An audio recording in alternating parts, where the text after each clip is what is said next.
खौफ में अमेरिकी फौज। खुदा की कसम एक भी खबर मेरे मन की नहीं है कि मैं अपने मन से कुछ बता रहा हूं, और कमाल यह है कि दुश्मन के अखबारों से बता रहा हूं। लीजिए द न्यूयॉर्क टाइम्स क्या छापा है इस दुश्मन के ही अखबार ने कि ईरान के अटैक के डर से अमेरिका की फौज मिडिल ईस्ट में रिमोटली काम कर रही है। बता देता हूं रिमोटली का क्या मतलब अमेरिका के बेस इतने डैमेज हुए हैं मोहतरम हजरात कि वहां रहकर काम नहीं कर रहे हैं फौजी, छुपकर मोबाइल के जरिए या ऑनलाइन काम कर रहे हैं, एक्टिविटी ऑनलाइन कर रहे हैं। जो भी बेस पर कोई नहीं है, सब पहाड़ के पीछे छुपे हुए हैं। समझ रहे हैं आप? ये भगोड़े छुप कर काम कर रहे हैं। मैंने तो नहीं बोला, ये अखबार में लिखा है अमेरिका के। और याद रखिएगा ट्रंप कुछ और कह रहा है। ससुरा जो उस टाइम कहता है 15 मिनट बाद झूठा साबित हो जाता है, ज्यादा टाइम नहीं लगता है। जैसे मैंने अमेरिका के अखबार का दिखा दिया कि अमेरिका का अखबार कह रहा है कि भाई खौफ में है, अमेरिका की फौज डर में है। लेकिन डोनाल्ड ट्रंप क्या कह रहा है ये देखिए। डोनाल्ड ट्रंप पिछले 12 घंटे से हर जगह एक ही स्टेटमेंट दे रहा है कि ईरान डरा हुआ है, वो हबड़ तबड़ हमसे डील करना चाहते हैं।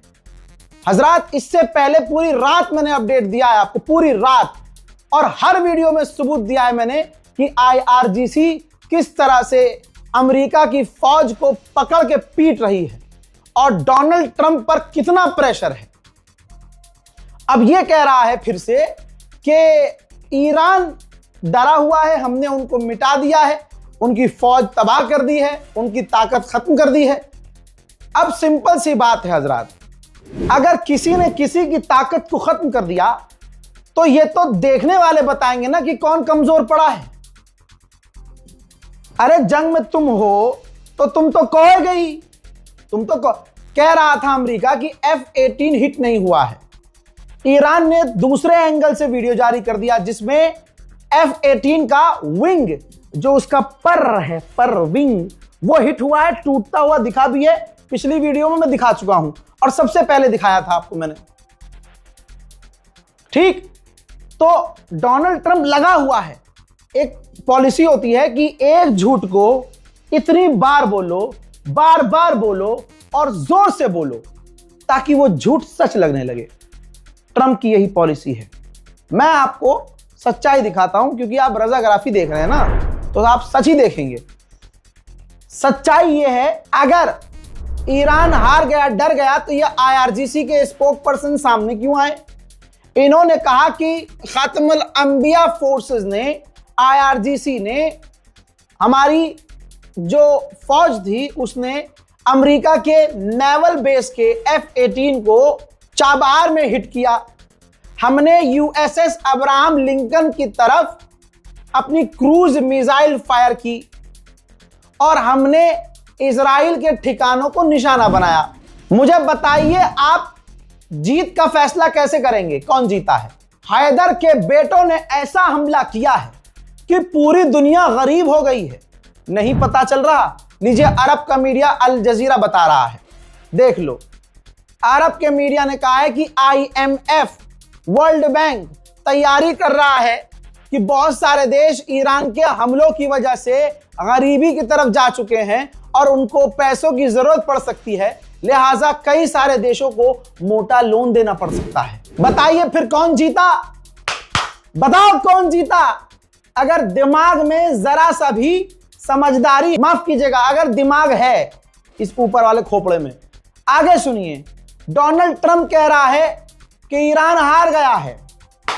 तो यह रिपोर्ट देखो, अगर ईरान हार गया है तो डोनाल्ड ट्रंप की ही टीम तैयारी क्यों कर रही है कि ईरान ने जो कहा था कि तेल, क्रूड ऑयल $200 पर बैरल पहुंचेगा, तैयारी कर रही है अमेरिका की टीम, डोनाल्ड ट्रंप की टीम, गवर्नमेंट तैयारी कर रही है कि तेल के दाम $200 पर बैरल।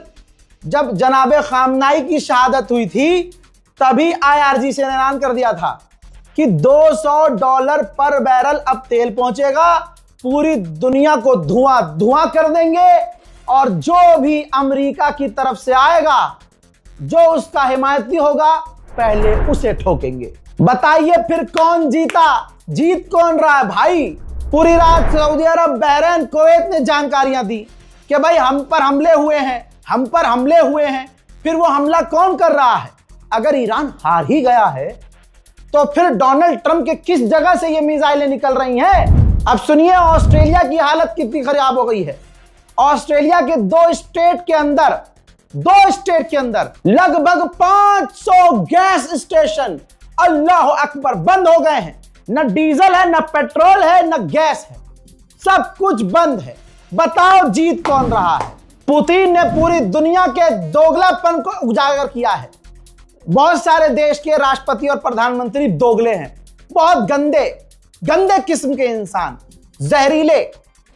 अपनी सरकार बचाने के लिए या यूं कहें ट्रंप के खौफ से उन्होंने हक बयानी नहीं की, डोनाल्ड ट्रंप का विरोध नहीं किया। पुतिन ने उन सबके मुंह में थूक दिया है। पुतिन ने कहा कि जब हमने यूक्रेन पर हमला किया तो सारी दुनिया ने विरोध किया, पूरा यूरोप यूक्रेन के लिए खड़ा हो गया और कहा कि भाई हमने गलत किया है। लेकिन वही काम जब अमेरिका ने किया, खामनाई को मार दिया, टॉप लीडर को मार दिया, ईरान पर पहले हमला किया, तो वही जो यूक्रेन के लिए बोले थे कोई भी ईरान के लिए नहीं बोला। मोहतरम हजरात, ईरान को बड़ी जीत मिली है। हजरात, यूएन ईरान की रिक्वेस्ट पर राजी हो गया है कि मेनाब के स्कूल में जो लड़कियों का हॉस्टल था जिसमें 170 से 80 लड़कियां शहीद हुई, उन पर हमला अमेरिका ने जो किया, इस पर पूरी दुनिया के सामने यूएन में डिबेट होगा। मुझे बताओ, अगर हार गया है ईरान तो फिर अमेरिका के बेस कल पूरी रात से सुबह तक धुआं कैसे हो रहे थे मुन्ना?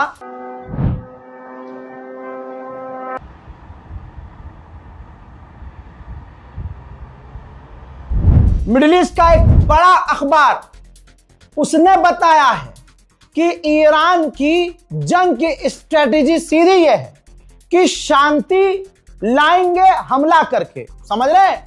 यानी ये वही कहावत हो गई, लातों के भूत बातों से नहीं मानते। हमला करेंगे, हर हमले का जवाब देंगे, उनसे बड़ा हमला करेंगे, वो एक हमला करेंगे, हैदर के लाल 2 हमला करेंगे और वो खौफ में आकर डील पर आएंगे। और आए, जो अमेरिका कह रहा था कि बिना शर्त के ईरान झुक जाए, वो अमेरिका कह रहा है पाकिस्तान में आके हमसे बात कर लो, इस्लामाबाद हम अपना खुद वाइस प्रेसिडेंट भेज रहे हैं। फादरलैंड और दादरलैंड दोनों एक साथ ठोक दिए गए हैं। हजरात, स्पेन पहले मिडिल ईस्ट से गैस और तेल लेता था, ज्यादातर गैस लेता था मिडिल ईस्ट से। अब मिडिल ईस्ट बंद है तो अल्जीरिया पर प्रेशर बना रहा है स्पेन कि आप हमें ज्यादा गैस दो। 12%, पहले बहुत कम लेता था अल्जीरिया से स्पेन, अब स्पेन अल्जीरिया से कह रहा है कि चाहे कुछ भी हो हमें गैस ज्यादा दो। हजरात, ईरान तो बहुत दूर की बात है, हिजबुल्लाह पर रोज हमला करके भी मामला ठीक नहीं हो पा रहा है। हिजबुल्लाह के फिर से रॉकेट इजराइल की तरफ आए हैं, जिन्हें इजराइल ने रोका है।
וואי, איפה יש אזעקות? תל אביב כזה, לבוא.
मोहतरम हजरात, ये हाथी किधर बैठेगा वो सारी बात की बात है, लेकिन वो कितना बेवकूफ इंसान होगा जो डोनाल्ड ट्रंप की बात मान रहा होगा।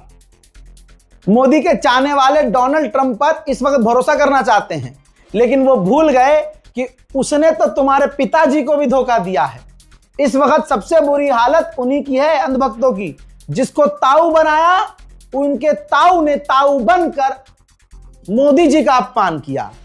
जिसको फादरलैंड बोल के आए, पता चला बाद में अंधभक्तों के तो वो तो गाय खाता है भाई, माता गाय माता खाता है।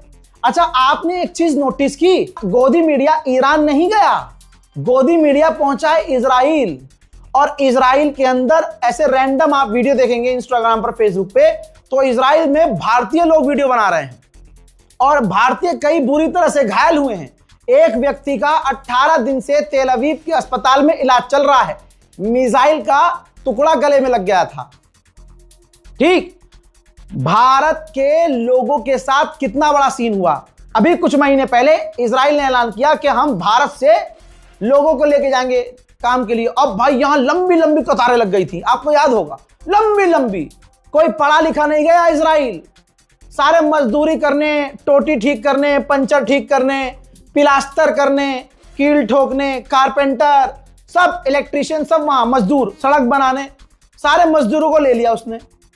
अब यकीन कीजिए, खुदा की कसम, इजराइल के अंदर भारतीय सारे के सारे परेशान हैं और भारी मात्रा में भारतीय घायल भी हैं।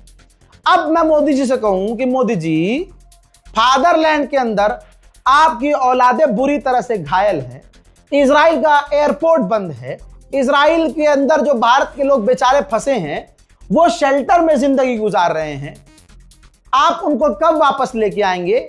आपके चाहने वाले कहते हैं एक फोन से आपने रूस और यूक्रेन की जंग रुकवा दी थी, इसमें क्या हुआ मोदी जी? मोदी जी प्लीज कुछ तो बोलिए। ओहो, धुरंधर 3 बनानी पड़ेगी भाई, उसमें ही मिलेंगे सारे जवाब। बहरहाल इस रिपोर्ट को शेयर कीजिए, अपनी दुआओं में याद रखिए। वस्सलाम।